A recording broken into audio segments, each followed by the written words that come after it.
Bonjour Bernard Guetta, bienvenue. Bonjour. Vous êtes député européen Renew, spécialiste des questions internationales. À l'instant, tiens, la seconde, la Chine, Bernard Guetta dit, je cite, espérer une coopération sur le commerce avec les États-Unis sous Trump. Oui, je vois François Clémenceau qui réagit de façon un peu sceptique. Est-ce qu'on est depuis cette nuit dans un nouvel équilibre mondial auquel il va falloir s'adapter et regarder ça, nous en tant qu'Européens, avec encore plus d'attention ? On est évidemment dans un moment de rupture absolue avec l'ordre ou le désordre, mais enfin les règles internationales qui avaient été dictées au lendemain de la Deuxième Guerre mondiale, règles qui postulaient une coopération, une concertation entre les différentes puissances, petites ou grandes ou petites, qui postulaient évidemment l'interdiction des annexions territoriales et qui tournaient le dos au XIXe siècle et à sa règle générale des zones d'influence et des affrontements de grandes puissances. Or, c'est à ça que nous revenons. Avec Vladimir Poutine, naturellement, mais maintenant avec Donald Trump.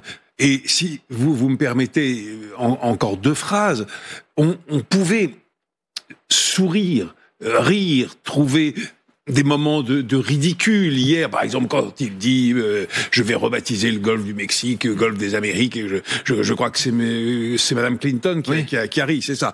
Oui, mais moi je ne riais pas du tout, et je ne riais pas du tout parce que voir la plus grande puissance du monde entre les mains d'un homme qui dit Dieu m'a confié une mission, ce n'est pas rien. On a entendu le président des États-Unis hier dire « Je suis investi d'une mission divine ». Vous savez, même le guide suprême iranien ne dit pas « Je suis investi d'une mission divine ». Cette vision messianique un peu qui a été renforcée par les tentatives d'assassinat auxquelles il a réchappé, d'ailleurs, ses soutiens y croient, mais merci de mentionner la réaction d'Hillary Clinton, nous l'avons évoqué rapidement. Effectivement, elle se moque de lui, un peu avec condescendance, sauf que... Moi, je dirais qu'elle rit, enfin bon, oui. Oui, mais est-ce que ça n'est pas là un des problèmes majeurs des États-Unis et de la classe politique un peu partout ailleurs dans le monde, de ne pas prendre au sérieux, comme vous le faites vous ce matin, les propos de ces hommes et de ces femmes qui finalement sont portés au pouvoir largement par les gens qui votent pour eux. Madame Clinton, elle l'a regardé pour la deuxième fois prêter serment. Si vous voulez, comment prendre au sérieux un homme, pardonnez-moi de me répéter, qui se dit investi d'une mission divine? Écoutez, on sourit quand même, oui, il y a de quoi sourire.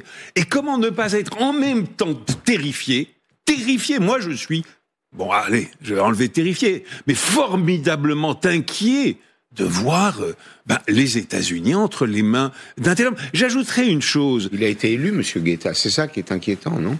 C'est précisément, bien sûr, c'est ça qui est inquiétant. Il y a des gens qui... Enfin, je ne sais pas s'il le croit lui quand il dit « je suis investi d'une mission ».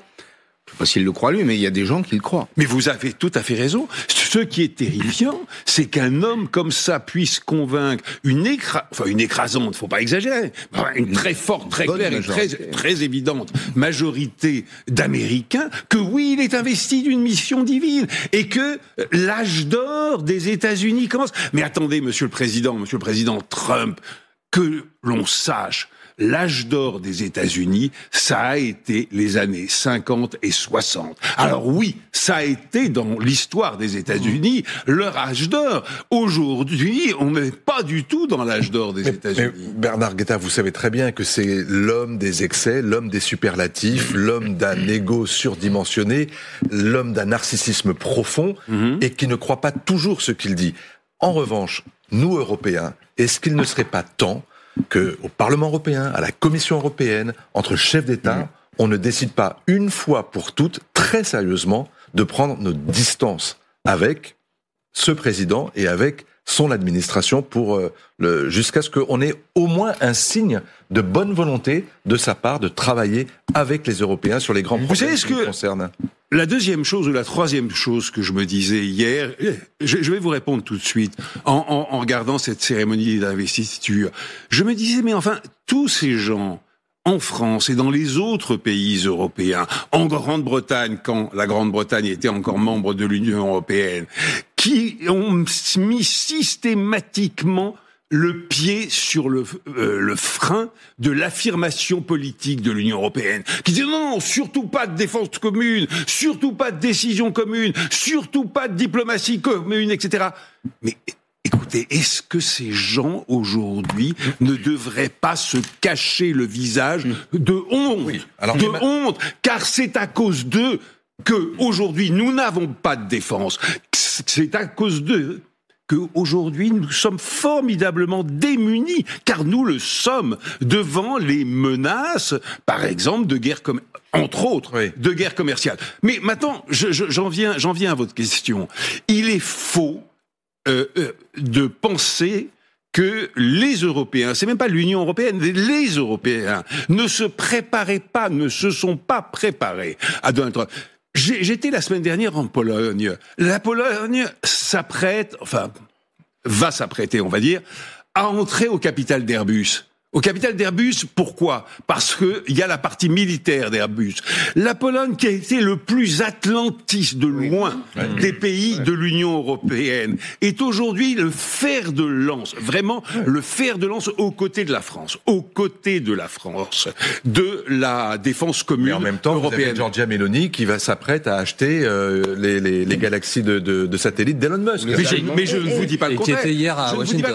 Mais ce qui est intéressant, ce qui est important, c'est que la tendance n'est pas du tout à la désunion, mais au resserrement des rangs. Parce que, écoutez. Ah oui, vraiment. Ah oui. Parce que vous n'avez pas, juste d'un mot, pardon, les Allemands ne sont pas tentés de faire des concessions pour accéder au marché automobile américain. C'est une question, hein. Je vous réponds.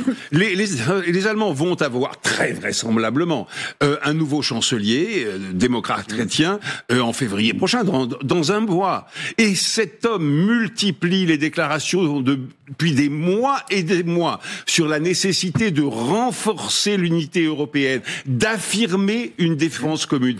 Et aujourd'hui, on voit se dessiner au sein de l'Union européenne un triangle capital, France, Allemagne, Pologne, le triangle de Weimar, on l'appelle.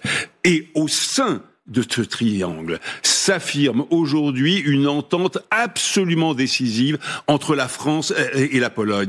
Ça veut dire que non, il n'y a pas une non-réaction ou une sidération des pays européens. Il y a vraiment une mobilisation. Mais cette mobilisation, elle se transforme en acte. Mais écoutez, oui, bien sûr qu'il faut qu'elle se transforme en acte. Mais quand on nomme, pour la première fois dans l'histoire de l'Union européenne, un commissaire à la défense, pour la première fois dans l'histoire de l'Union européenne. Et ce commissaire est chargé, sa lettre de mission, de jeter les bases d'industrie militaire pan-européenne. Écoutez, ça n'est pas rien.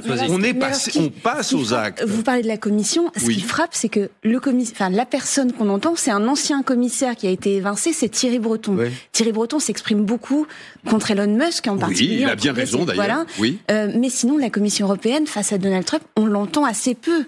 Mais la Commission européenne, elle ne doit pas se faire entendre, elle doit agir. C'est le Conseil des ministres de l'Union européenne, pour préciser. Je résume ça comme ça. Bon, enfin, si on veut, c'est l'exécutif. Et c'est l'instance qui met en musique les politiques décidées essentiellement par les 27 capitales de l'Union européenne. Eh bien, la Commission, aujourd'hui, poursuit les enquêtes, notamment sur X, l'ex-Twitter, et son comportement. Rien ne dit que dans un mois ou un mois et demi, on ne passera pas aux sanctions. L'Union européenne est un État de droit. C'est pas les États-Unis de Donald Trump. Je signe des décrets. Non. Il y a des lois, il y a des règles. Et Dieu merci, il y a des lois et des règles dans l'Union européenne. On ne fait pas n'importe quoi. Ça signifie que vous pensez que les Européens résisteront à la menace. On a tous compris que Donald Trump a un fusil dans les mains. Oui. Ça, c'est le rapport de force. Oui. Je peux vous punir. On va résister à ça ? Je le pense. Tout le monde en Europe? Non, tout le monde non. Madame Meloni va tenter de jouer son jeu. Monsieur Orban joue son jeu depuis des années et des années. Enfin, Monsieur Orban, ça compte pas beaucoup. Mais Madame Meloni, oui, ça compte. Mais en face de Madame Meloni ou à côté de Madame Meloni, parce que tout ça va évoluer, on voit quand même s'affirmer au sein de l'Union européenne un bloc fondamental, encore une fois, Pologne et ajouter les Pays-Baltes et ajouter la Roumanie, les pays qui sont sortis du bloc soviétique, plus l'Allemagne, plus la France, plus aussi les pays scandinaves, c'est absolument fondamental. La Finlande, la Suède, de plus en plus le Danemark, en grande partie à cause du Groenland. Non, ne croyez pas que ce soit la désunion et la foire d'empoigne aujourd'hui entre les pays européens. Il y a toujours eu des tensions centrifuges au sein de l'Union européenne, mais je dirais qu'il y en a de moins en moins. Il y en a, mais de moins en moins. Un dernier mot, est-ce que vous pensez que Donald Trump va négocier la paix en Ukraine par-dessus la tête de Zelensky, par-dessus la tête des Européens, justement, pour clore sur ce sujet? Tout va dépendre, et il l'a dit d'ailleurs, Trump, très clairement.